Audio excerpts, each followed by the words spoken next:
Muy bien, bienvenidos jóvenes nuevamente. Vamos a continuar con la lección del otro día. Por favor, confírmenme que tienen audio. ¿Me escuchan? Sí, ingeniero, se escucha. Muy bien, muchas gracias.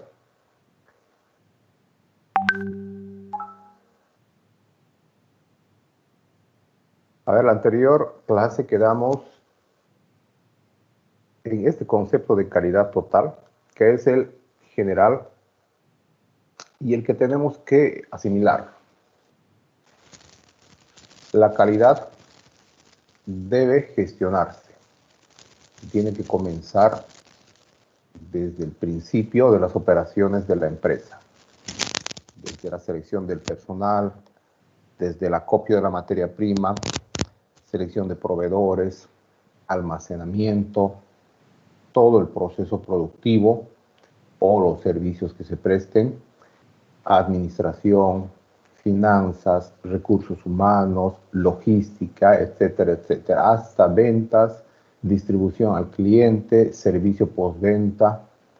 Toda la empresa tiene que tener esa idea en la mente.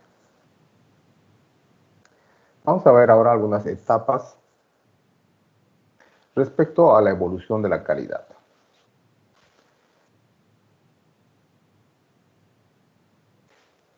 A ver, desde que comenzó el Taylorismo, el Fordismo, que era la producción en serie, en realidad mucho después de que se haya impuesto la revolución industrial, ¿no? Recién a principios del siglo pasado empezó a considerarse y tomarse en cuenta lo que era la calidad desde un punto de vista más científico. En la época industrial,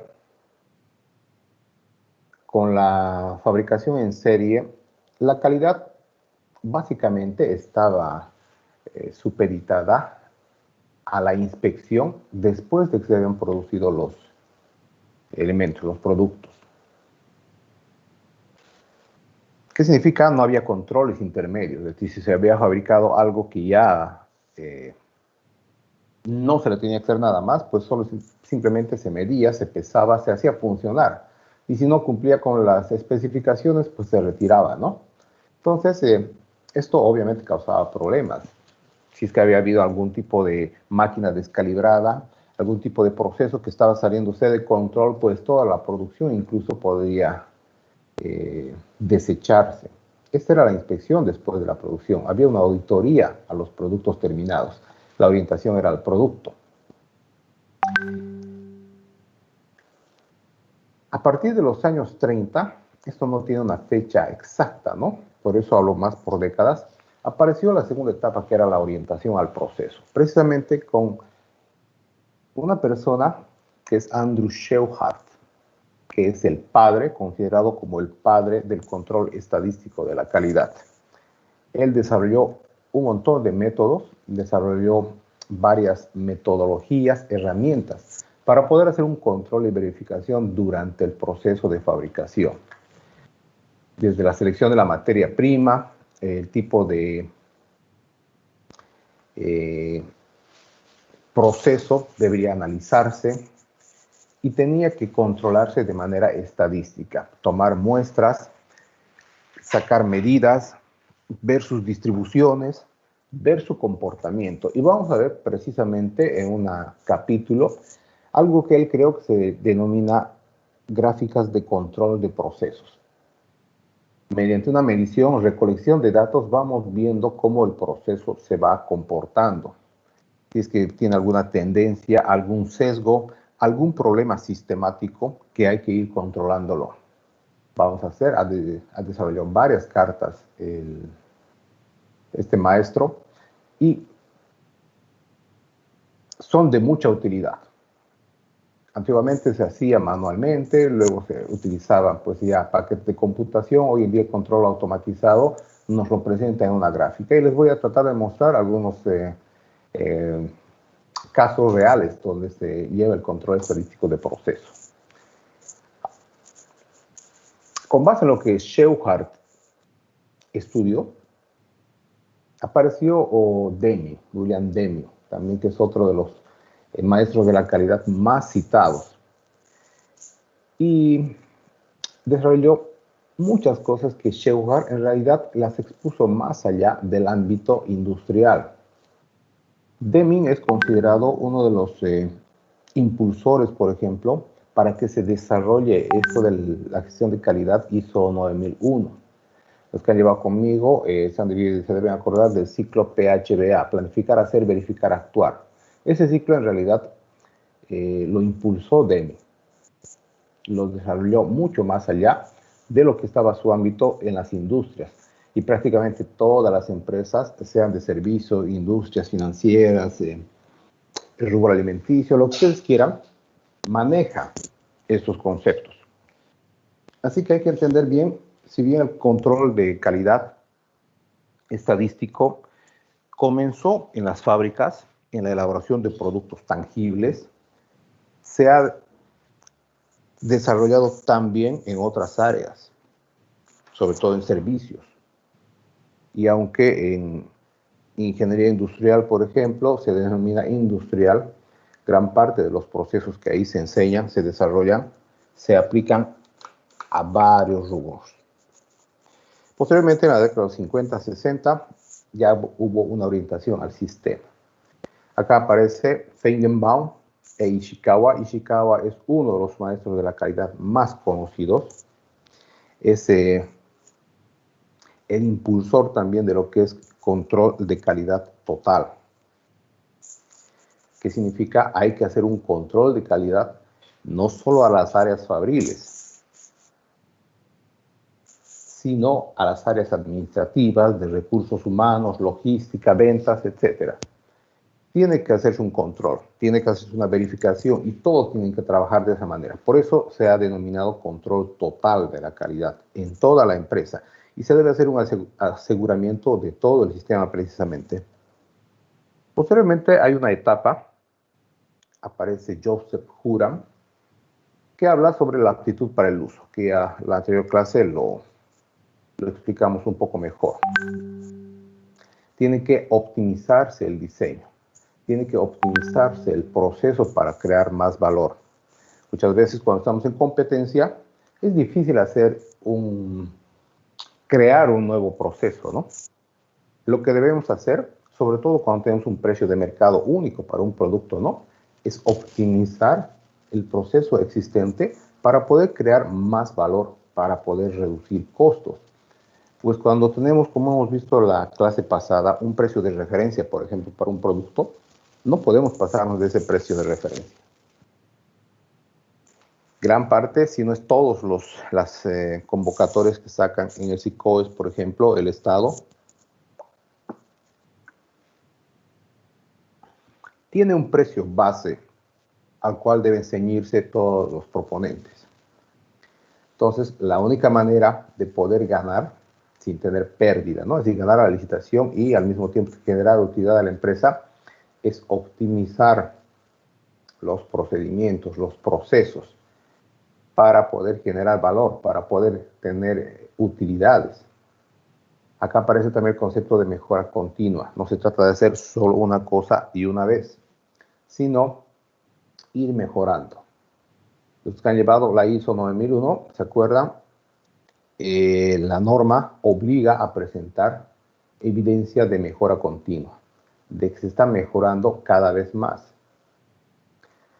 Luego, una reducción de los costos de la no calidad. Eso lo vamos a ver al final. Existen costos por no tener productos de calidad. Devoluciones, por ejemplo, reclamos, disponer de personal para que atienda precisamente esos reclamos. Un costo de la no calidad importante son los desechos, ¿no? Si tenemos procesos, sistemas que están siendo mal llevados, están siendo mal desarrollados, salen productos que a veces hay que desecharlos. No pueden volver a producción. Imagínense, por ejemplo, si estamos en una fábrica de cerámica, de ladrillos, de tejas. Es interesante porque acopiamos la materia prima, que es la arcilla. Esta materia prima se puede volver a utilizar las veces que sea necesario. Se tamiza, se prepara, se humedece, se pone una extrusora, se tiene una masa que se moldea, sale de la extrusora, se corta, hay un proceso de secado posterior y hasta ese momento se puede recuperar, se puede reciclar el material si hemos tenido algún problema en el proceso. Si la extrusora falló, no estaba bien dosificada, es decir, la materia prima tenía mucha agua o tenía poca agua, puede crear problemas. Un segundo.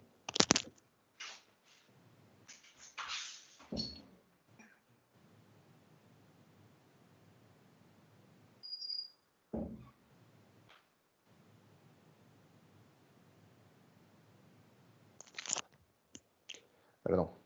Bueno, volviendo a esto. La extrusora puede estar sacando al ladrillo de manera inadecuada. Puede romperse, a veces sale cuando tiene demasiada humedad y precisamente porque ese barro, ese material moldeable empieza a chorrearse, si vale el término. O cuando está muy seco, empiezan a crearse grumos, rajaduras de todo tipo, etc. Pero bueno, salió bien. Llegamos a la secadora, se seca de humedad y a partir de ese momento se transporta hacia los hornos. En los hornos, ya con leña o con gas, hoy en día se utiliza gas, ya la leña prácticamente está en desuso, todavía hay ladrilleras artesanales, ¿no? Empieza a cocerse los ladrillos, cambia ya su estructura molecular y se vuelven en los ladrillos cocidos que conocemos todos. A partir de ese momento ya no se puede recuperar el material. Si se arruinó, si algo pasó, si hay rajaduras, si hubo una mala disposición en el horno, si nos pasamos del tiempo de cocción, hay un montón de cosas que pueden suceder, ya se arruina. Ese puede ser un costo de no calidad. Si cuidamos nuestros procesos, si los hacemos de manera adecuada, vamos mejorando continuamente, podemos ser más productivos, podemos ir optimizando. Entonces, la reducción de los costos de no calidad es un elemento a tomar mucho en cuenta. Sobre todo, como les dije, cuando tenemos un precio de mercado que no podemos superar. ¿Qué nos queda hacer? Pues mirar hacia atrás y ver qué tenemos en la producción para ir mejorándola ahí. Luego existe una etapa que es de orientación hacia las personas.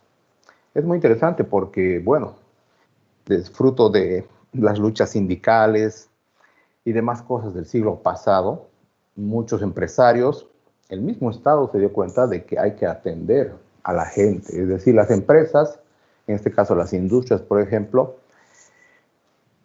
se manejan con personas, son organizaciones donde hay personas, obviamente, ¿no? Y estas tienen que ser atendidas. Gran parte de su vida uno la va a pasar en el trabajo. Por lo tanto, tiene que haber una participación de estas personas. Los sindicatos no solo tienen que estar ahí para poder defender los intereses de su gremio.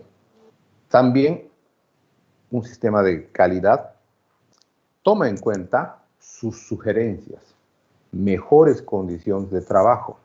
Es más, salen muy buenas ideas ahí. ¿Por qué? Porque son los trabajadores los que están en contacto directo con las operaciones.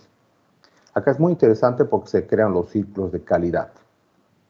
¿Qué es un círculo de calidad? Es un grupo, es un equipo de personas que busca mejorar los procesos, que busca mejorar la calidad del producto. Y un círculo de calidad no es un gurú, no es un capacitador, un auditor externo que viene a enseñar con calidad. No, un círculo de calidad está compuesto por personal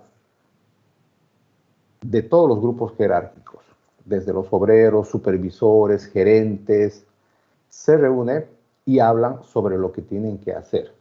Más adelante vamos a ver, cuando estemos haciendo un gráfico, el de matrices, se van a dar cuenta que ahí se crean grupos de calidad.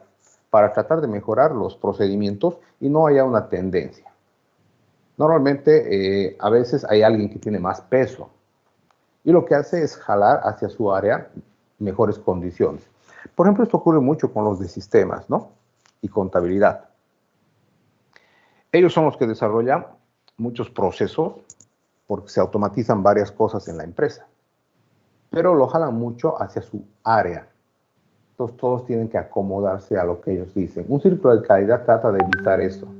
Lo que busca el círculo de calidad es hacer el producto con calidad, el proceso, y que todas las áreas y operaciones se adecúen a ese proceso que se está definiendo ahí. Por ejemplo, el operador que maneja con sus manos el producto tiene que hablar, tiene que decir, tiene que sugerir actividades precisamente para que se desarrolle con mejor calidad.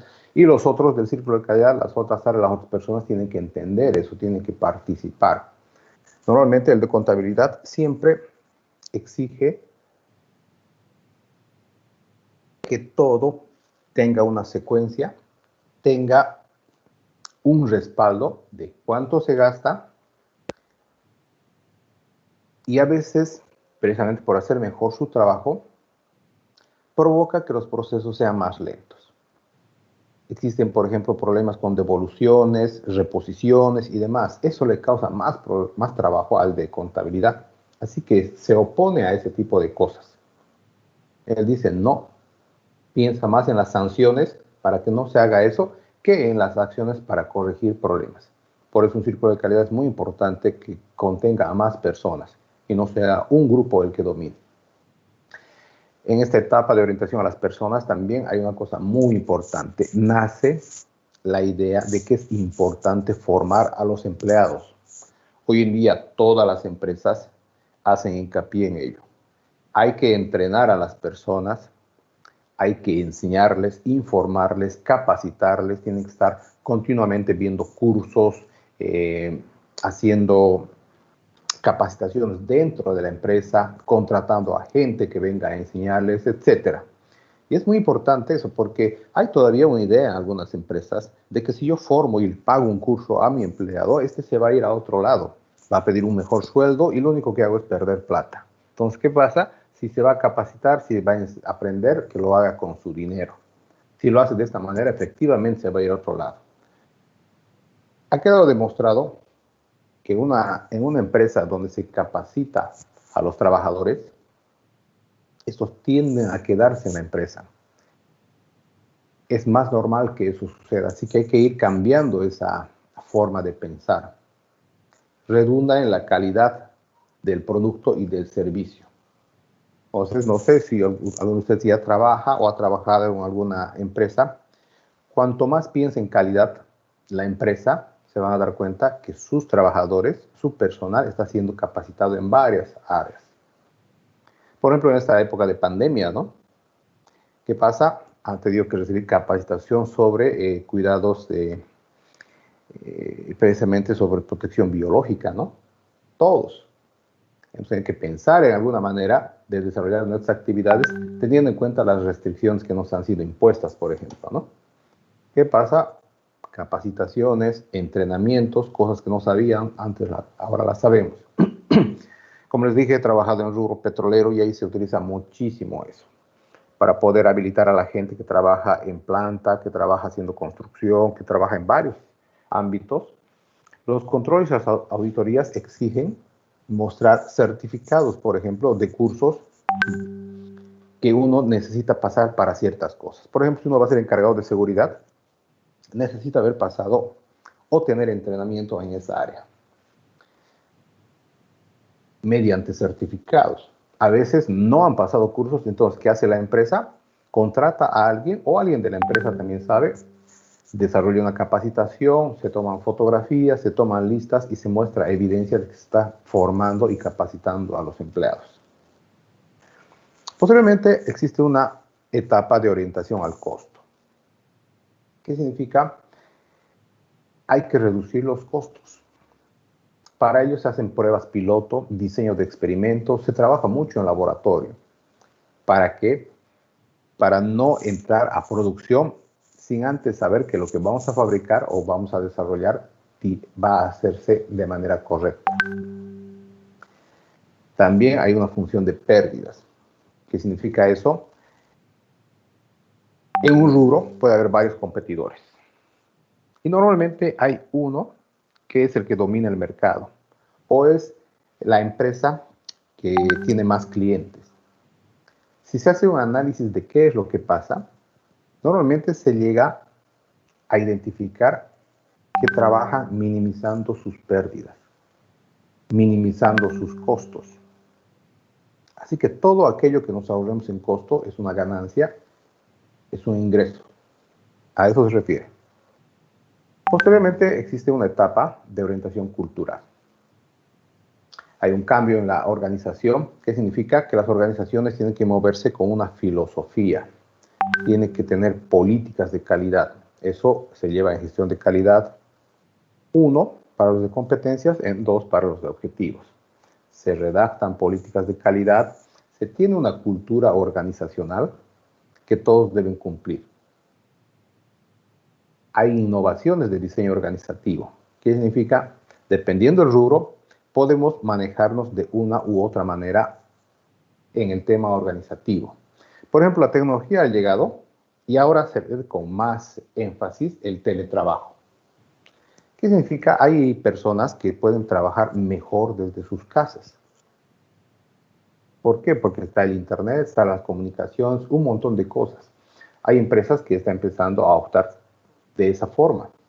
¿Por qué? Porque el tiempo que uno tarda en llegar al trabajo, en volver del trabajo, es cansador y puede restarle un tiempo valioso a la organización. Entonces, es una innovación de diseño organizativo. O, por ejemplo, antes las fábricas se utilizaban, pues, por poner un ejemplo, ¿no? Máquinas grandes para fabricar ciertas cosas. Por ejemplo, en el envasado de líquidos, productos que sean líquidos. Se utilizaban antiguamente maquinarias muy grandes porque los líquidos eran puestos en botellas de vidrio. Entonces eran unos monstruos gigantes. Había que arrancar, había que desarrollar todo el proceso, salía, ¿no? Se hablan de gaseosas, leche, jugos, lo que ustedes quieran. Cambió la tecnología y migró a muchos más tipos de envases de cartón y últimamente los sachets y envases PET. Si compran ustedes una gaseosa, lo más seguro es que lo hagan en envases PET, ¿no? Obviamente todavía hay en botellas de vidrio, en botellas de lata, pero es así, lo mismo la leche, ¿no? Compran leche, pueden comprar en botellas PET, lo que ustedes quieran, pero ya es más común comprarlos, por ejemplo, en sachets de plástico. ¿Qué provocó esto? Que las máquinas se vuelvan cada vez más pequeñas. Entonces, toda una línea de producción gigantesca de envases, envasado, por ejemplo, de vidrio, de repente puede ser organizado en varios trenes, se llama, o líneas de producción, y cada uno tiene máquinas más pequeñas, administradas por computadora, y obliga que no sea solo una persona, o perdón, que sean varias personas trabajando en una máquina. Se necesita una persona controlando la computadora y haciendo diversas controles y verificaciones. Así que la organización cambia. ¿Por qué? Por adelantos tecnológicos en este caso. Mejor comunicación. De hecho, por ejemplo, antes existían casas matrices muy grandes donde uno tenía que acudir, pero la tecnología y la comunicación, sobre todo el transporte, han hecho que se creen sucursales, ¿no? Incluso se llega a trabajar de manera muy específica con clientes, de manera individual. Hay muchas formas de organizar la empresa ahora para atender precisamente de manera individual a los clientes. También acá nace lo que es la idea de liderazgo y estilo de dirección. ¿Qué pasa? Muchas empresas trabajan muy bien porque tienen un líder que tiene una visión, un comportamiento, unos hábitos correctos, productivos, que es lo que ha hecho la calidad como materia identificar cuáles son esos comportamientos, cuál es su método de organización y tratar de replicarlos pues, en otras empresas, en otras industrias, en otras áreas. Entonces, sobre todo la ISO 9001 se ha dado cuenta que esto es muy valioso. El liderazgo es importante. Hay que ver cuáles son las características del liderazgo y precisamente en esa materia se lleva eso y tratar de replicarlos. Hay que tratar de ver cuál es el estilo de dirección que tienen ciertas personas y tratar de replicarlos, ¿no? Aprender de ellos. En el mundo globalizado, pueda que sea difícil competir y a mejorar mucho la productividad, ¿no? Tener algún tipo de distinción. ¿Qué es lo que pasa? Nació lo que es la orientación al servicio. Vendemos un producto, pero no solo vendemos el producto, vendemos un servicio. Servicio postventa, capacitaciones a los clientes, venderle algo y tratar de satisfacer no solo sus expectativas, sino superarlas. Tratar de que si viene alguien a comprarnos algo, se lleve algo adicional. Normalmente, un buen servicio es ese algo adicional. Pueden entrar a un restaurante que les sirva una comida excelente y otra en otro restaurante que sirva la misma. ¿Qué va a ser la diferencia que escojamos uno u otro lugar? El servicio, la atención, la rapidez, la limpieza, la higiene, lo que ustedes quieran, sin necesidad de bajar el precio. Acá es muy importante darle voz al cliente, que significa preguntarle qué es lo que necesita, cómo lo quiere, preguntarle si está siendo adecuadamente atendido, etc. Hay rubros en los que vale eso, hay rubros tal vez en los que no vale. Por ejemplo, en servicios siempre, ¿no? Cuando hay una comunicación, por ejemplo, vía WhatsApp, en el mismo Teams sale una encuesta que dice, no, y califique de 1 a 5 estrellas cuál fue la calidad de la comunicación. Se le está dando voz al cliente, ¿no? Ahí uno sabe qué responder. Por ejemplo, en Tigo, sabemos que en estas épocas de uso de Internet hay algunos problemas. Y de vez en cuando nos llega alguna encuesta que a mí me tocó recibir, por ejemplo, hace unos 4 o 5 meses de Tigo. Y había varias preguntas, ¿no? Y bueno, ya voy a hacer la encuesta. Decía, del 1 al 10, ¿cuánto recomendaría Tigo? Y yo puse 1. ¿Por qué? Porque tenía mi servicio de Internet pésimo. Y califiqué en algunas cosas muy mal, en otras regular. Al día siguiente se comunicó una persona de Tigo para preguntarme específicamente qué había pasado. Y bueno, yo doy clases por Internet, como pueden ver, y no me puede cortar el Internet, ¿no? Tengo que tener una calidad aceptable para poder desarrollar mis actividades. Y le dije eso, ¿no? Bueno, me programaron una cita con un técnico, vino el técnico, me cambió el módem, funcionamos, hicimos algunas cosas más y perfecto. Tengo el servicio, por suerte, sin problemas ahora. Y no me pierden como cliente, me tienen ahí. Esa es la idea, ¿no? Tener un centro de atención a los clientes, otorgar un servicio correcto, ¿no? Posteriormente, para la década de los 90, surgieron varias formas de organización. Ahí surge, por ejemplo, el planeamiento estratégico, ¿no? Pero hay uno que aparece que se denomina reingeniería de procesos. Es muy interesante. Acá hay un libro que les recomiendo mucho, que se llama precisamente Reingeniería, de Hammer y Champy, que es el primer libro de reingeniería que ha aparecido, es el mejor, luego apareció un montón de bibliografía, que habla de lo siguiente. Podemos estar desarrollando una actividad de cierta manera, pero podemos hacer reingeniería, que significa cambiar completamente la forma de hacer las cosas e idearse nuevas maneras. Es muy difícil la reingeniería de procesos. Y esta palabra se utiliza sobre todo cuando alguien llega, por ejemplo, una persona nueva, normalmente un gerente nuevo, un jefe nuevo. Vamos a hacer una reingeniería de la empresa, dice. ¿Por qué? Porque está queriendo darle énfasis al hecho de que va a cambiar la manera como se hacen las cosas.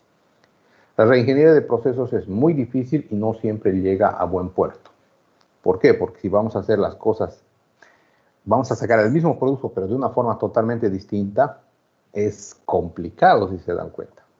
A ver, me tocó ver un proyecto de reingeniería precisamente en una fábrica, creo que en Pailón, donde se realizaba acopio de cítricos de forma completamente manual, transporte de la misma manera a la planta, y en la planta el lavado, el cortado, se extrae pulpa, ¿no?, de cítricos. La estudiante que me mostró el trabajo me explica eso precisamente, ¿no?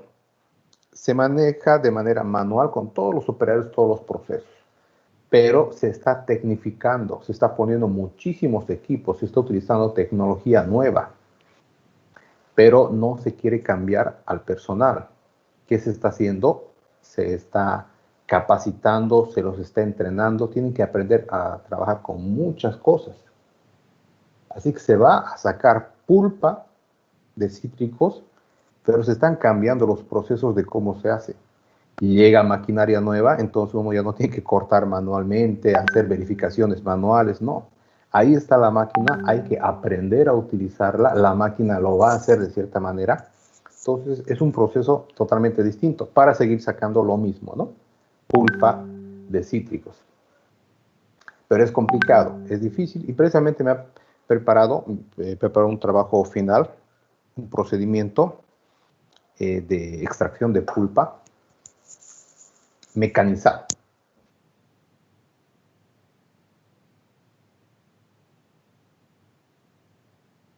Finalmente, se tiene una 10ª etapa, que es en la que nos hemos quedado y que todo el mundo ahora la asimila, que es la orientación global, lo que se llama los modelos de gestión de calidad total. Lo ha desarrollado mucho Ishikawa y todas las empresas prácticamente lo han asimilado. Es la búsqueda de la excelencia en toda la organización y el sistema de valor, como vimos anteriormente. Y hasta ahora, desde esa época, esa es la idea de una empresa.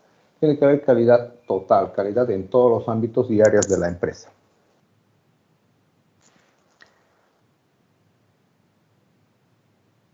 A ver, espero no haberos cansado. Ese era el tema, un poco de manera resumida, la evolución de la calidad hasta nuestros días. Hoy en día, las empresas tienden a certificar su sistema de gestión de calidad en ISO 9001, pero eso lo van a ver en otra materia. Los que ya lo vieron conmigo o con otro docente, pues ya tienen claro el panorama. Lo que aquí vamos a ver es ya controles, verificaciones de calidad y utilizar herramientas sencillas, estadísticas, para poder hacer ese control. Pero para poder levantar datos, para poder registrarlos, para poder analizar variables, necesitamos conocer lo que es el Sistema Internacional de Unidades, lo que se denominaba el sistema métrico antiguamente. ¿Qué significa? Cuando hacemos levantamiento de datos, cuando presentamos un informe, sobre todo un informe técnico, tenemos que regirnos a ciertas reglas. Tenemos que tener ciertas convenciones de cómo manejar, presentar los datos. Y para eso nos ayuda el sistema internacional. No sé si trabajarán alguna vez en laboratorio, no sé si harán investigación científica, técnica, donde sí se exige y son muy rigurosos con esto del sistema internacional, pero acá vamos a tener un pantallazo, vamos a tener una idea clara. Ya si se quiere profundizar, si se va a manejar esto más adelante, pues ya depende de cada uno, ¿no? Porque es un tema un poco más amplio de lo que aquí vamos a ver.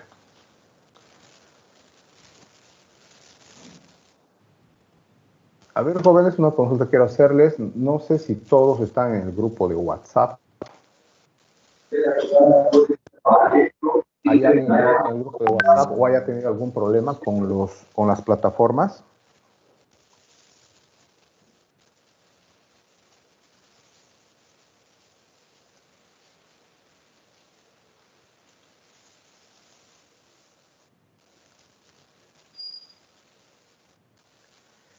Veo que hay algunas personas que todavía no aparecen. Somos 18, 19 personas y nos están faltando algunas. Yo los he matriculado en Teams. Les pregunté por WhatsApp si es que estaban les faltaba. Como saben, vamos a utilizar exclusivamente esta plataforma para las clases sincrónicas. Y automáticamente termina la clase y el video queda grabado en la plataforma.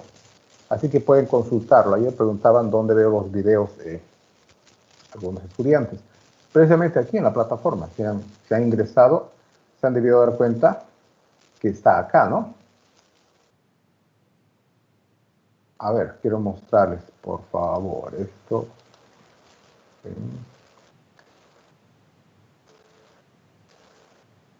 No, no está aquí. Bueno, aquí en el mismo Teams está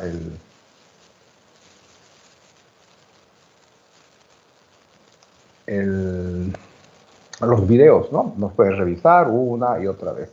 Sobre todo les aconsejo para cuando hagan los ejercicios, los vayan revisando. Un consejo que quiero darles es que si manejan Excel muy bien, necesitamos manejar lo básico. Acá les voy a dar algunos tips, algunas fórmulas muy sencillas, pero hay personas que les falta mucho en cuanto a Excel. Tienen que tener la iniciativa propia de manejar Excel. No es algo que se enseñe precisamente en la universidad. Es una de las cosas que uno tiene que aprender por propia voluntad, por lo menos lo básico, ¿no? Para poder desarrollar los trabajos. Se pueden realizar también manualmente, no hay ningún problema, pero si cuando trabajemos en algún lugar, pues o trabajo en cualquier empresa, pues sí o sí se necesita Excel, ¿no? Cuando desarrollamos trabajos, el trabajo dirigido, la tesis, lo que ustedes prefieran, también se maneja Excel. Así que aprovechen siempre de meter mano a las funciones que hay en Excel, buscar tutoriales. Hay muchos videos muy interesantes de cosas básicas. Así que, como se dice vulgarmente, ¿no? Dañineando, uno va viendo, va revisando. Necesito que hagan eso. Algunos módulos, hay algunos estudiantes que me dicen que no pueden hacer el trabajo o no lo han hecho porque no saben utilizar bien Excel. La verdad que eso ya no se puede aceptar a estas alturas del semestre, ¿no? O digo de la carrera. Ese analfabetismo informático se puede solucionar. A ver, no hay cursos para manejar WhatsApp, ¿no? Pero todos saben manejar WhatsApp o Facebook. ¿Cómo lo hacen? Pues revisando ellos mismos, ¿no? Les pido que hagan eso, por favor, para lo que es Excel. Bueno, volviendo acá. No sé por qué esto va así.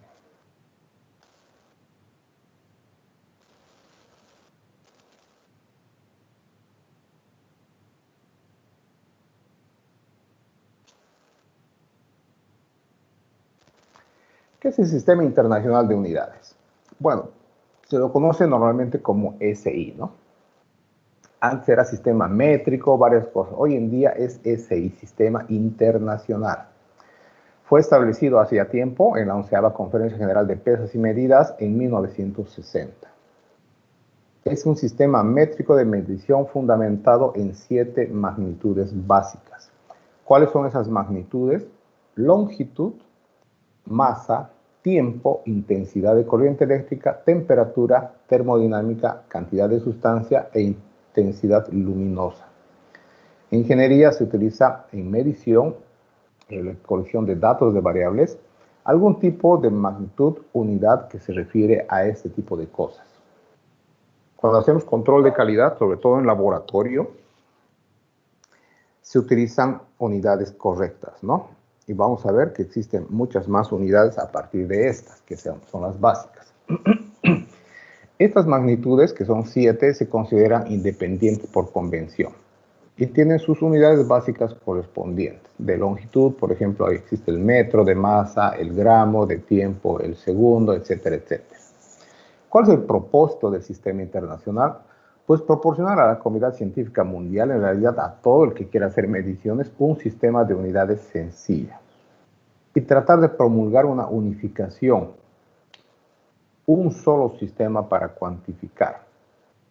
Es decir, estemos donde estemos, sepamos todos lo que es un kilogramo y lo utilicemos, ¿no? Sepamos que es un metro, sepamos que es, por ejemplo, un voltio, etcétera, etcétera.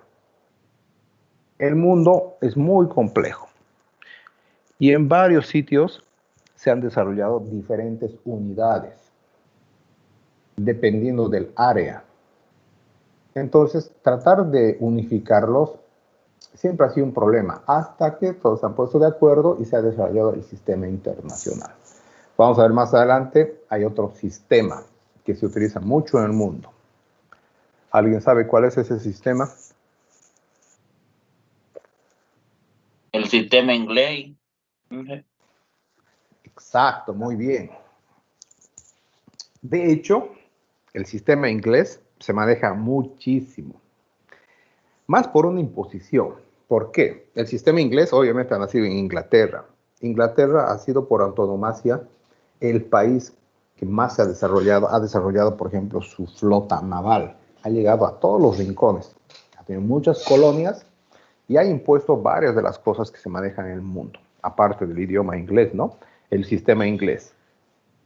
A ver, ¿qué unidades del sistema inglés conocen jóvenes? Conocen, de hecho. ¿Cuáles reconocen? Sería la pregunta. A ver, por favor, ¿alguien sabe?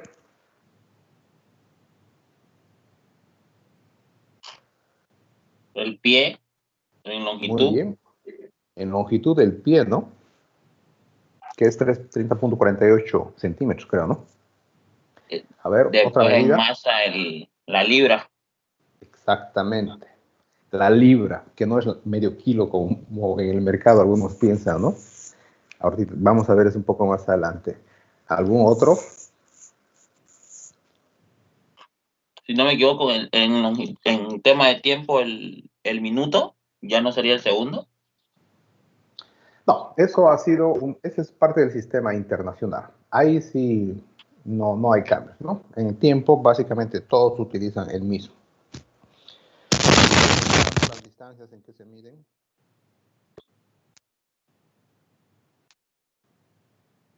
¿Quién sabe? Yardas, ¿no? Cuando van a Estados Unidos, por ejemplo, ya nadie sabe lo que es un kilómetro, ¿no? Todo es millas, por ejemplo. O el peso, ¿no? Aparte de libras están las onzas y así existen varios. El asunto es que el sistema inglés utiliza mucho fracciones. Por ejemplo, en pulgadas, ¿no? Se habla de una pulgada, de media pulgada, de 3/4, 1/16, 5/16. Es bien interesante. Lo que hace el sistema internacional es medir del 1 al 10, por ejemplo, ¿no? ¿Qué significa? Por ejemplo, de 10 centímetros es un decímetro, ¿no? O en gramos, de 10 en 10, de 100 en 100, de 1000 en 1000. ¿Por qué? Porque es mucho más fácil. Pero en el mundo solo hay 2 países que siguen utilizando el sistema inglés. Uno es precisamente Estados Unidos y no va a cambiar y no quiere cambiar, pese a que aceptó el hecho de que iba a imponerse el sistema métrico. En Inglaterra, en Reino Unido en realidad, aunque ha nacido ahí el sistema inglés, ya no se utiliza. Se utiliza kilogramo, metro, etc. Y en todo el mundo se ha aceptado, exceptuando en Estados Unidos. Y hay un país más, no sé si es San Marino, un país pequeñito que sigue utilizando el sistema inglés. Entonces, como ingenieros, para hacer relevamiento de datos y demás, no nos queda otra que aprender los 2 sistemas. En Internet existe un montón de sitios para conversión de unidades. Antiguamente, cuando no teníamos esta manera tan disponible de Internet, en mis épocas de estudiante, ¿qué hacíamos? Comprábamos tablas de conversión. Habían libros donde estaban la conversión de unidades de una a otra y era una locura de complejidad. Hoy en día todo eso se ha resumido. Nos entramos a cualquier página gratuita de Internet, el mismo Google, convertir libras a kilogramos, por ejemplo. Convertir grados centígrados a grados Fahrenheit, por ejemplo. Ahí está. Es muy confiable. pero como ingenieros necesitamos manejar ambos sistemas, sobre todo en el rubro petrolero. Por no decir todas, casi todas las normativas y estándares para el rubro petrolero se han desarrollado en Estados Unidos. Y en Bolivia, sobre todo, las utilizamos casi exclusivamente. Y ellos manejan el sistema inglés. Así que hay que saber manejar sistema inglés y sistema métrico y hay que saber hacer conversión de unidades. En Europa existen otras normas distintas, pero aquí en Bolivia utilizamos básicamente lo que es sistema inglés. Algunas empresas como Repsol, por ejemplo, que vienen de España, British Gas, obviamente de Gran Bretaña, sí utilizan algunas normas europeas, pero generalmente aquí se utilizan las inglesas, ¿no? Las de Estados Unidos.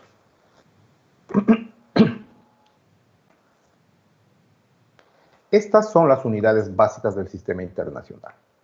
Y hay que separar y entender bien qué es una magnitud y qué es una unidad. Ahora vamos al concepto. Las magnitudes básicas son la longitud, que puede medirse en su unidad básica metro, y con un montón de otras subdivisiones, ¿no? Ahora vamos a ver eso, metros, kilogramos, yardas, millas, lo que ustedes quieran. Pero la magnitud básica es la longitud. Lo mismo, ¿no? La masa. ¿Cómo medimos la masa? La unidad básica es el kilogramo. En este caso es kilogramo. Del tiempo es el segundo, de la cantidad de sustancia es el mol, acuérdense de química, esto lo hemos llevado harto en química en colegio, ¿no? Que es distinto de la masa, eso es cantidad de sustancia. Por ejemplo, si tenemos en combustión un líquido como la gasolina, por ejemplo, tenemos una cantidad de sustancia en moles. Se quema, que significa se le pone energía y el producto resultante es dióxido de carbono y agua, en su gran mayoría.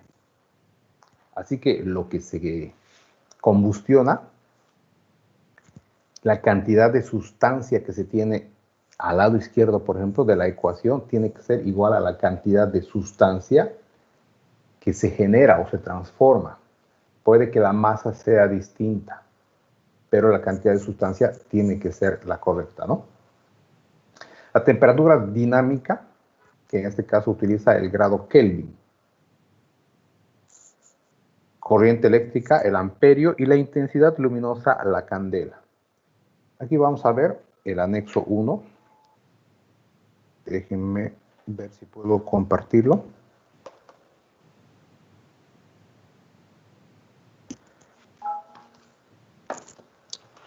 En la plataforma ya está toda esta información. A ver, ¿dónde está el anexo 1? Anexo 2, anexo 1. Ahí está.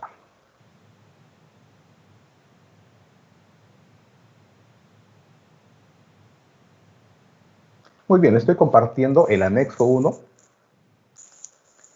Donde están las definiciones de las unidades básicas del sistema internacional. Esto ya es muy científico y es una cosa a veces muy complicada. Cómo han llegado a medir este tipo de cosas es algo muy interesante, pero también un poco complicado. No nos vamos a meter a eso, es una cuestión ya muy científica. Esto se los presento de manera referencial. Si a alguien ya le interesa indagar un poco más, lo puede hacer. Por ejemplo, la definición de lo que es una unidad de longitud, el metro. El metro es la longitud del trayecto recorrido en el vacío por la luz durante un tiempo de 1 sobre 299.792.458 de segundo. ¿Cómo han llegado a esto? Pues no me pregunten, ¿no? De aquí resulta que la velocidad de la luz en el vacío es precisamente esto. 299 a 300 millones de metros por segundo. Esa es la velocidad de la luz, que normalmente se la asigna con este C sub 0, ¿no? A veces simplemente C. Acuérdense de la ecuación famosísima de Einstein, ¿no? E es igual a m por c al cuadrado. La energía es igual a la masa por la velocidad de la luz al cuadrado. Es interesante cómo ha llegado a esta ecuación.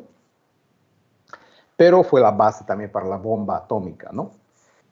¿Qué significa? Que una pequeña cantidad de masa, si es transformada a energía, supongan 1 gramo, lo multiplicamos por la velocidad de la luz al cuadrado, e imagínense la cantidad de energía que desarrolla. Eso es la bomba atómica, ¿no? Agarramos plutonio, uranio, lo transformamos en energía y crea una masa de explosión gigantesca. La velocidad de la luz es una constante. ¿Qué significa? Que no varía. No importa de dónde se emita. Supongan que ustedes están en una nave muy rápida. Dispara un haz de luz. Esa luz, a esa velocidad no se le suma la velocidad de la nave. Esté yendo a favor o en contra de la dirección en la que han disparado la luz. Es decir, supongan que están en un auto, ¿no? Y arrojan una pelota. La pelota, aparte de la velocidad con la que la arrojan, tiene también la velocidad del automóvil. ¿Por qué? Porque se suma. Acuérdense de movimiento relativo en física. La luz no. La luz es completamente independiente de la velocidad de su emisor. Y precisamente este hecho ha ayudado a Einstein a descubrir la teoría de la relatividad.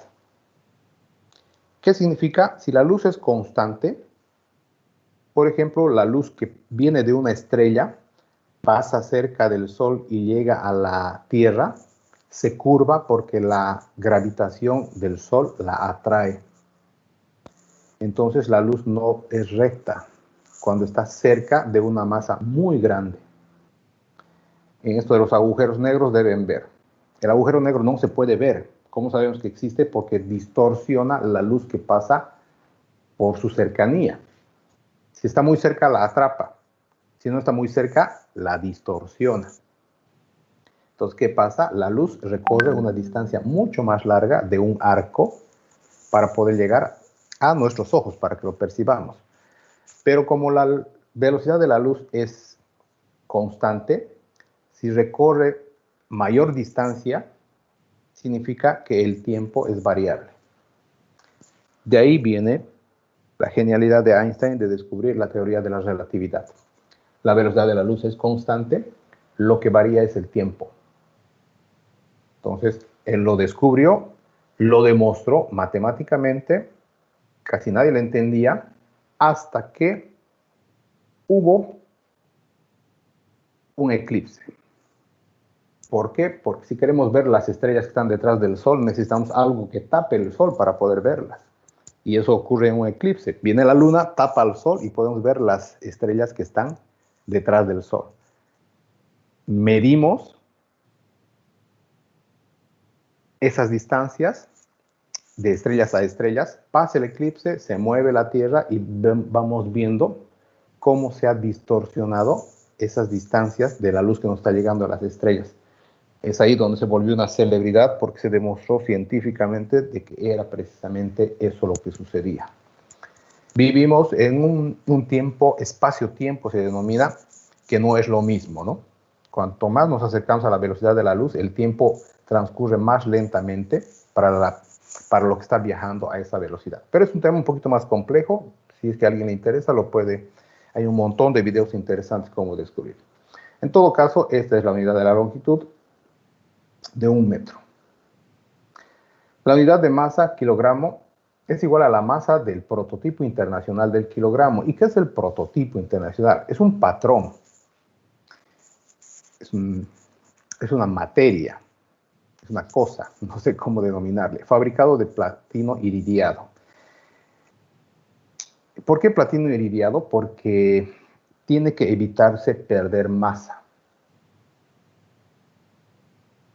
Ese prototipo pesa 1 kilogramo. Y siempre tiene que pesar 1 kilogramo, no puede estar variando. Si tenemos cualquier elemento, se oxida, pierde masa a su superficie. El platino y muchos metales tienen esa característica de que no van convirtiendo su sustancia, su masa, en otras. Por ejemplo, si tuviésemos una esfera de hierro, pues se va oxidando, va perdiendo masa. Si tenemos ya elementos como el oro, por ejemplo, ya no se oxida, el platino mucho menos. Y si se hace ese iridiado, peor aún, ¿no? Es como si fuese acero inoxidable, no le pasa nada, pero obviamente este tiene un mejor tratamiento. ¿Para qué? Para que en el tiempo se mantenga pesando un solo kilogramo y ese sea el patrón para hacer varias otras mediciones. Acá dice, por ejemplo, ¿no? De aquí resulta que la masa del prototipo internacional del kilogramo, esto, es siempre igual a 1 kilogramo, exactamente. Sin embargo, debido a la inevitable acumulación de partículas sobre su superficie, el prototipo internacional está sujeto a una contaminación superficial. Y aunque esa contaminación de polvo o cualquier cosa sea muy pequeña, en todo caso va a hacer variar al kilogramo que debería pesar ese patrón. Entonces hay procedimientos para limpiarlo, ¿no?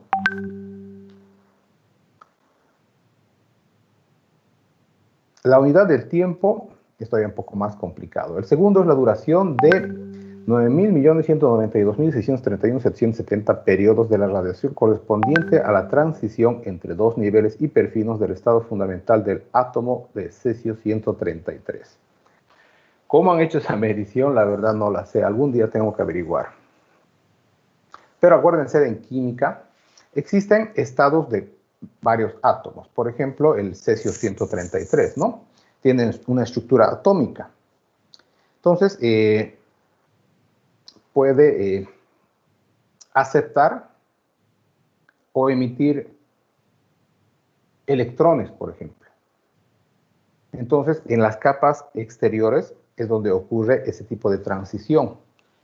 ¿Y a qué velocidad transcurre? ¿Y cuánto tiempo tarda? Es precisamente esto. ¿Cómo han hecho, cómo han desarrollado, cómo han sido los experimentos? La verdad los desconozco, me falta averiguar esta parte. La idea que es el segundo, todos han convenido que sea esto. Hay condiciones para hacerlo, ¿no? Por ejemplo, dice esta definición de esa transición se da a una temperatura de 0 grados Kelvin. La temperatura es el movimiento, la vibración que tienen los átomos. Cuando dejan de vibrar completamente, están a 0 grados Kelvin. Es de ahí de donde saca, por ejemplo, se saca esta medida, ¿no? Esto que les estoy explicando, nuevamente, no entra al examen, es solo referencial para que conozcamos un poco de dónde viene el asunto, ¿no? La unidad de corriente eléctrica es el amperio. Es la intensidad de corriente constante que se mantiene entre dos conductores paralelos, rectilíneos de longitud infinita, de sección circular despreciable y situados a una distancia de 1 metro uno del otro. En el vacío producirá entre estos conductores una fuerza igual a 2 por 10 a la menos 7 newtons por metro de longitud. ¿Cómo ha llegado a esta medición? También pues no lo sé, jóvenes, pero esta es la definición. Nosotros la tomamos y simplemente la vemos como referencia, nada más. La unidad de temperatura dinámica, termodinámica, es el Kelvin. Y es la fracción de 1 sobre 276,16 de la temperatura termodinámica del punto triple del agua. ¿Qué es el punto triple del agua? ¿Alguien sabe? ¿Se acuerdan, mejor dicho?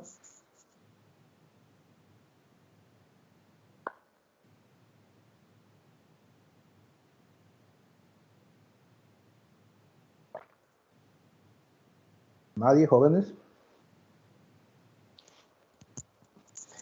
A ver, el agua tiene 3 estados básicos fundamentales: el líquido, el gaseoso y el sólido. En el planeta Tierra, precisamente porque estamos a una distancia del Sol que permite la coexistencia de estos 3 estados del agua, ha favorecido un montón de cosas. Y en teoría la evolución. Porque en otros planetas el agua o está siendo vapor o es sólida. En Marte, algunas lunas, se ha descubierto que existe agua líquida. Entonces, al cambiar de un estado a otro, provoca cambios en las superficies. Y el agua, a cierta temperatura, pasa del estado líquido al estado sólido. Y esa es precisamente lo que está aquí, ¿no? 0.01 grados centígrados. Pero también coexiste vapor de agua. Así que tenemos esos tres estados que pueden coexistir a esta temperatura. Se ha tomado como base para crear precisamente el grado Kelvin. ¿Qué pasa? A 0 grados Kelvin deja de haber esa vibración que les dije, prácticamente no tiene calor un átomo, y ahí se ha tomado el 0. Entonces, del 0 hasta el estado en el que coexisten los tres estados son 273.16 grados Kelvin. Es ahí cómo se lo ha determinado. Existen más condiciones, porque el punto triple de agua no solo depende de la temperatura, ¿no? Es decir, de la vibración del átomo, sino de la presión. Y en la Tierra se toma como base la presión atmosférica al nivel del mar, por ejemplo. Eso es un poquito más complicado, pero nos vamos a quedar simplemente en esta parte de la definición. La unidad, la cantidad de sustancia, el mol, ¿no? El mol es la cantidad de sustancia de un sistema que contiene tantas entidades elementales como átomos hay en 0,012 kilogramos de carbono 12.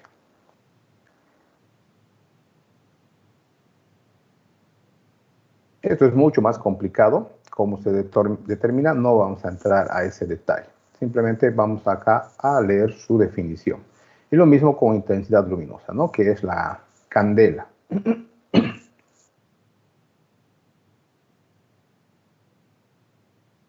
Existen instrumental que mide, ¿no? La cantidad o intensidad luminosa. De hecho, en sistemas de gestión ambiental, hemos visto algunos trabajos muy interesantes. El Ministerio de Trabajo exige cierta cantidad de luminosidad en puestos de trabajo. ¿Y cómo se hace eso? Pues con un aparato que mide la luminosidad precisamente. Se determina la cantidad de luz que hay en los ambientes dependiendo de lo que se necesite para trabajar. Esto se mide en candelas o lúmenes también, ¿no? Bueno, vuelvo a decirles, esto es solo una referencia. No necesitan aprendérselo de memoria, pero cuando trabajamos con medidas en laboratorio, cuando hacemos controles de calidad, tenemos que utilizar las magnitudes y unidades correctas, las adecuadas, dependiendo qué estamos manejando. Normalmente, lo más común es manejar las unidades de las magnitudes de longitud más a tiempo, ¿no? Ya cuando nos metemos a cosas más complicadas, ya empezamos a hacer otro tipo de mediciones. Ahora vamos a ver cuáles son las variaciones que existen. Saben que si tienen alguna duda o alguna consulta, simplemente la hacen. Si está entre mis conocimientos, la podemos absorber, ¿no? Bueno, de aquí vamos a definir claramente qué es una magnitud. La magnitud es la propiedad de un fenómeno, cuerpo o sustancia que puede expresarse cuantitativamente mediante un número y una referencia. Esa es la magnitud. La unidad de medida es la magnitud escalar, definida y adoptada por convenio, con la que se puede comparar cualquier otra magnitud de la misma naturaleza. Por ejemplo, la magnitud es la longitud y su unidad es el metro. ¿Qué significa? Que podemos comparar. Medimos algo, puede medir medio metro, 3 metros. Esa es la unidad. ¿Cuánto es la escala? Para poder relacionar. Las unidades se expresan en nombres y símbolos. Ahorita vamos a ver. Y existen unidades derivadas. Acabamos de ver las 7 principales magnitudes con sus unidades. ¿Qué es una unidad derivada? Se forma a partir de los productos de potencias de las unidades básicas, las 7 que acabamos de ver. Aquí hay algunos ejemplos de unidades de magnitud y unidades derivadas.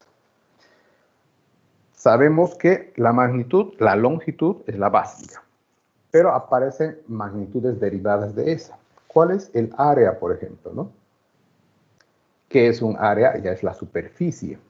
Y esta se mide en metros cuadrados. La expresión de las unidades sería metro por metro y su símbolo sería metro cuadrado. Así que se dan cuenta, esta es una derivación de lo que era la magnitud de longitud. El área tiene dos dimensiones.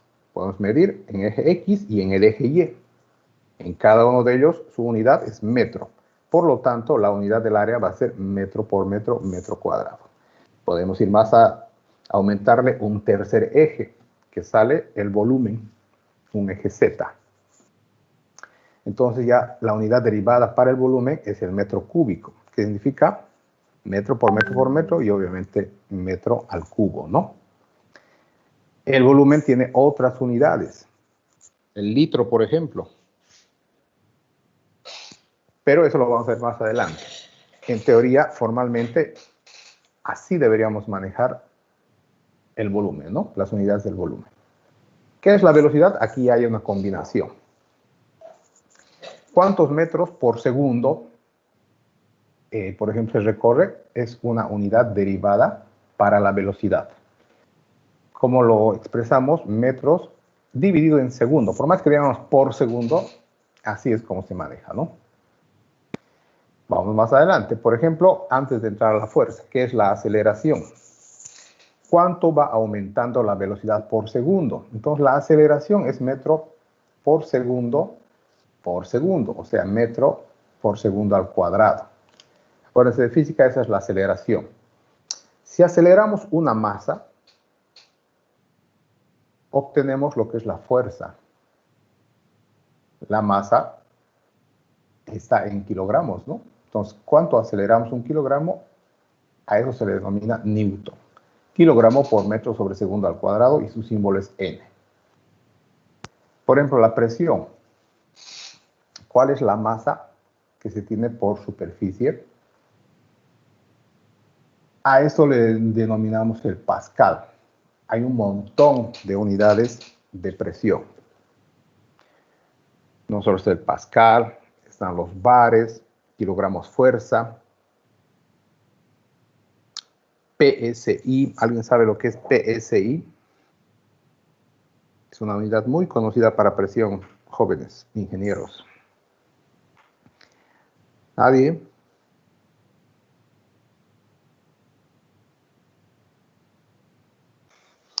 Hace rato preguntábamos las unidades del sistema inglés, ¿no? El PSI precisamente es una unidad del sistema inglés para presión, que es pound square inch, o sea,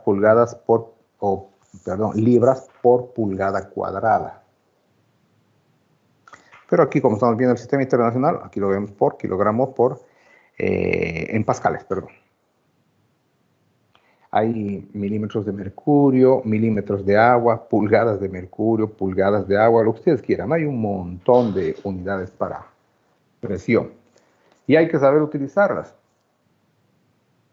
Pero ya depende la especialidad o el sitio donde trabajen. Si necesitan eso, pues hay que empezar a averiguar más. Acá solo lo vamos a ver de manera referencial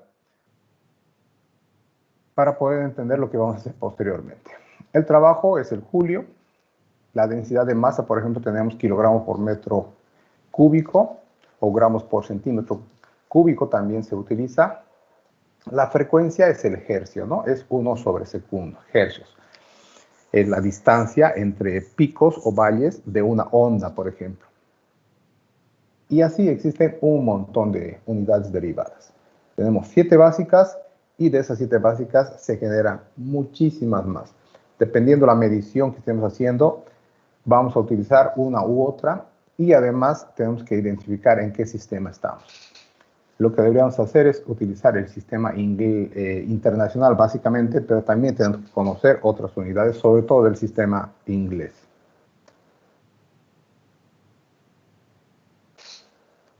Vamos a ver lo que son los múltiplos y submúltiplos decimales de las unidades del sistema internacional. Los múltiplos y submúltiplos en el sistema internacional se expresan estrictamente en potencias de 10 y esa es la facilidad del sistema internacional. Y son representados por prefijos especiales.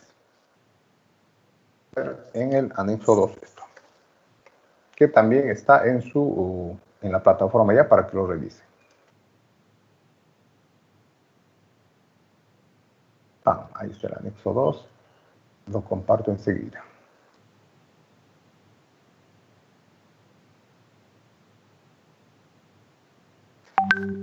Acá tienen los submúltiplos, o múltiplos y submúltiplos.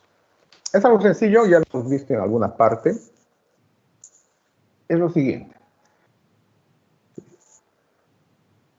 ¿Qué son los prefijos? Son una serie de nombres y símbolos para formar los múltiplos y submúltiplos. Un prefijo es este nombre que se le pone antes de la palabra. Por eso se llama prefijo. Cuando tenemos múltiplos, utilizamos potencias de 10, como pueden ver aquí en la tabla. Y cuando tenemos submúltiplos, utilizamos estas potencias elevada a un número negativo. Por ejemplo, a ver, ¿qué tenemos acá? Si tenemos un metro, es la unidad básica, un múltiplo de 10 de ese metro sería el decámetro. ¿Y cuál es el nombre que se le pone? Deca, precisamente, y su símbolo es DA. Así que este es el prefijo antes de metro, decámetro. Si tenemos 10 al cuadrado, o sea, 100 veces de un metro, utilizamos el hectómetro o hecto. Este es su símbolo. El más conocido, si utilizamos 1000 veces un metro, tenemos un kilómetro. ¿Cómo se lo expresa? 10 al cubo. Y la manera de expresarlo es con una K minúscula. Luego tenemos el mega, giga, tera, peta, hexa, zeta y vota. Ya depende. Nosotros ya conocemos hasta el tera, ¿no? ¿Por qué? Por computación. Antiguamente ni se mencionaba esto, ¿no? Luego ya va a aparecer en computación el peta, acuérdense. Este es el símbolo y así debe utilizarse. Es con minúscula hasta el kilogramo y a partir del mega se utiliza ya mayúsculas. Pero también tenemos submúltiplos, decimales. ¿Qué significa? Por ejemplo, la décima parte de un metro es un decímetro, 10 a la menos 1 o 0,1 si quiere. La centésima parte es centi. Para el caso del metro, centímetro, ¿no? Que es 10 a la menos 2. El milímetro, que ya conocemos, es la milésima parte de un metro. El micrómetro es la millonésima parte. Y se la denomina con este símbolo, ¿no? Y ya empieza a haber más pequeños, ¿no? El nanómetro, el pico, femto, aspo, septo y octo.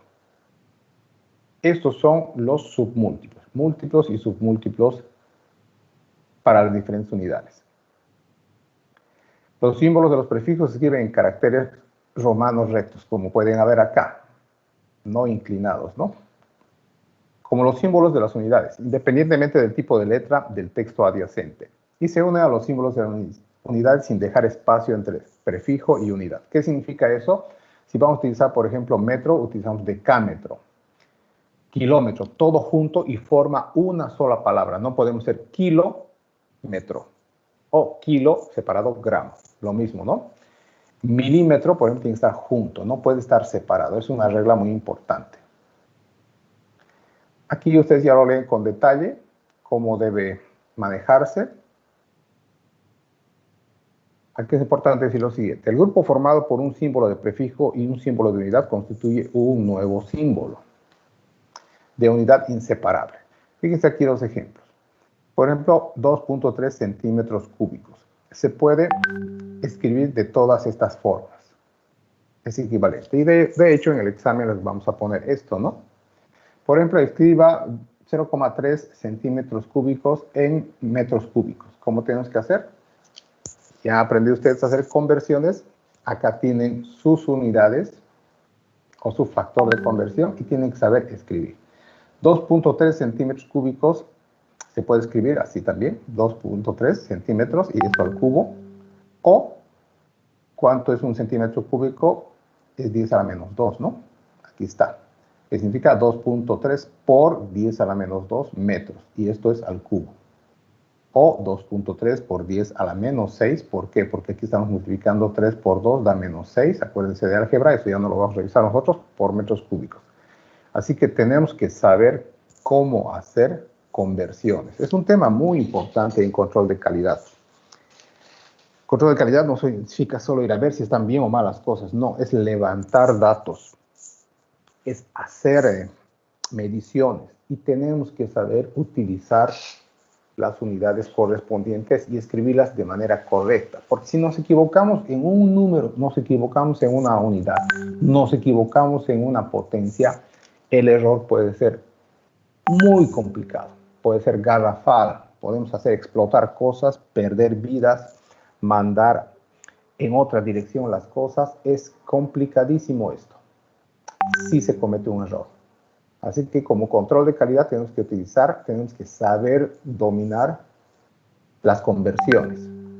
No es fácil en un inicio, dependiendo del rubro en el que estén, puede que utilicen una u otra forma, pero tenemos que saber de dónde parte todo esto. Y esta tablita les va a servir siempre para hacer ese tipo de conversiones. Por ejemplo, 1 centímetro a la -1, dice acá. ¿Cómo puede ser escrito? De todas estas formas. 1 voltio por centímetro, de la misma manera. Puede ser escrito de todas estas maneras. Por ejemplo, 5000 microsegundos a la -1 puede ser escrito de todas estas formas también.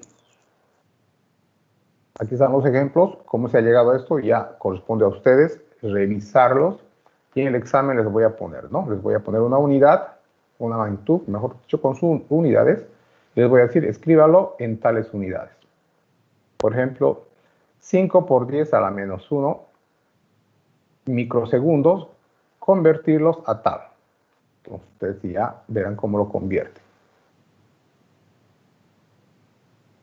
Para terminar esta parte, vamos a ver los prefijos binarios. ¿Qué son los números binarios? Son el 1 y el 0 en sistemas, ¿no? Es lo que se utiliza normalmente en computación. Han debido ver todo esto, ¿no? O deben conocer. Son potencias de 2. Por ejemplo, 1 kilobit representa 1000 bits y no 1024 bits, como normalmente se conoce. Estos prefijos no pertenecen al sistema internacional. Se utilizan normalmente en el campo de tecnología de información a fin de evitar un uso incorrecto de los prefijos del sistema internacional. Ahí les pongo el factor. Aquí están los nombres, los prefijos y este es el símbolo. Esta parte de los números binarios no es muy importante, no nos corresponde a nosotros. Algún rato si alguien quiere profundizar, pues hay en internet sobre todo un montón de sitios donde puede saber. Lo que nos interesa a nosotros son acá los prefijos de múltiplos y submúltiplos, básicamente. Muy bien, jóvenes, vamos a llamar lista. Déjenme abrir la plataforma. Todo lo que les acabo de mostrar ya está en la plataforma, le dan una revisada. A ver dónde estamos, en presencial mañana.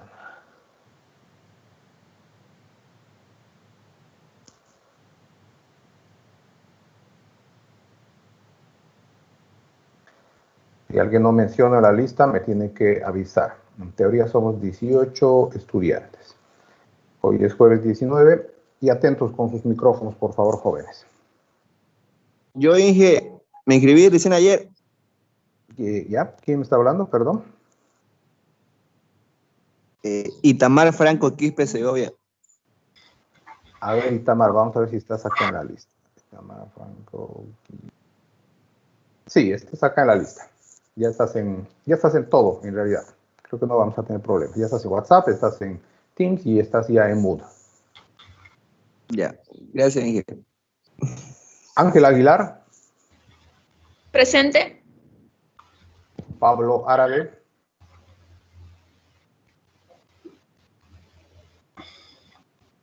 Pablo está. ¿No está, no? Pablo. A ver, déjenme ver dónde. Ahí va. Aquí pueden ver, está mi lista completa, jóvenes. Vamos a tener que poner su falta a Pablo. Nils Calizaya. Javier Crespo. Presente, ingeniero.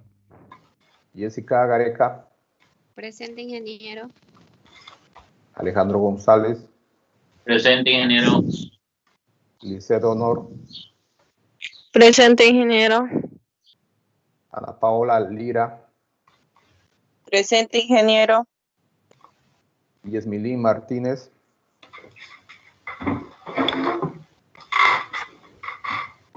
Martínez, Esa compañera Yesmilín Martínez, parece que no está agregada al team.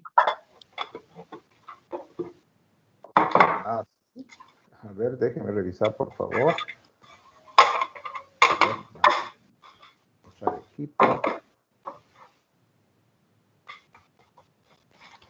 Yesmilín Martínez. Ahí está. No, está adicionada, jóvenes. Acá la tengo, yo ya la adicioné. Hoy no vino. Ya. Yesmilín tiene su falta. Ismael Ponce.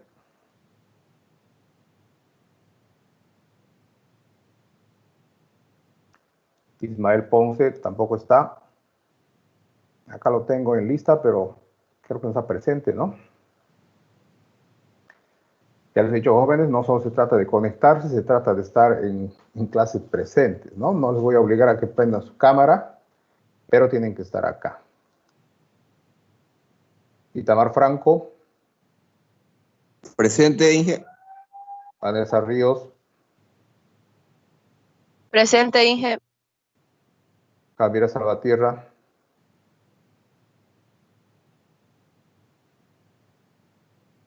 Javier Salvatierra. No está Javier.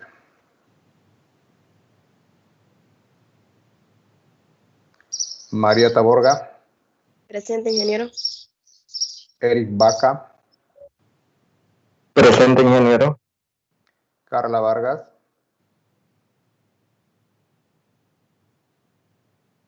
Carla Daniela Vargas. No está, ¿no? Carla. ¿Me escucha? ¿Quién me está hablando? Sí, estoy hablando yo. ¿Me escucha? Ahora sí te escucho. Sí, le habla Carla, me tienes que decir. Lo que pasa es que tengo otra pantalla y volver al Teams para ver quién me habla no lo hice tan rápido. Ya, muy bien, Carla. Virginia Witzak. Presente, ingeniero. Presente. Elizabeth Zuna.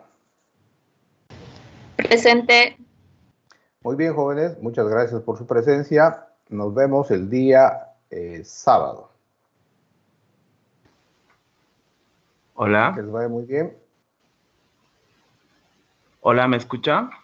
¿Sí? ¿Quién me habla? ¿Cómo está, ingeniero? No me ha llamado lista a mí. Rodríguez. Sí. Cierto, no estás aquí en la lista. Déjame guardar esto. Tú eres por objetivos, ¿no? ¿O estás por competencias? No, por objetivos. Ah, ya. Sí, pasa que han separado acá. Sí, estoy mal yo aquí. Déjame buscar, por favor.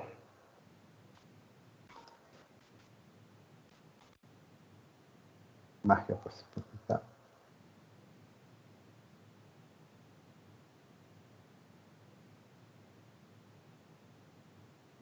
A ver, estamos acá. Tú debes estar acá. Aquí estás, Juan Carlos Rodríguez, ¿no? Sí, exactamente, ingeniero Juan Carlos Rodríguez. Muy bien. Con presente y Ezequiel Mariscal está.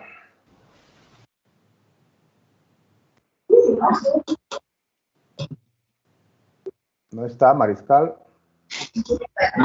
No está, ¿no? Ingeniero, una consulta, le habla Eric Baca. Yo también soy por objetivo, pero estoy en la otra lista. ¿No va a haber problema con eso? Espero que no. Nos han complicado un poco con este asunto, ¿no? Porque no sé por qué tú estás en el otro lado. No entiendo. Me han separado aquí estos dos grupos, pero todo el contenido tiene que estar. A ver, Rodríguez.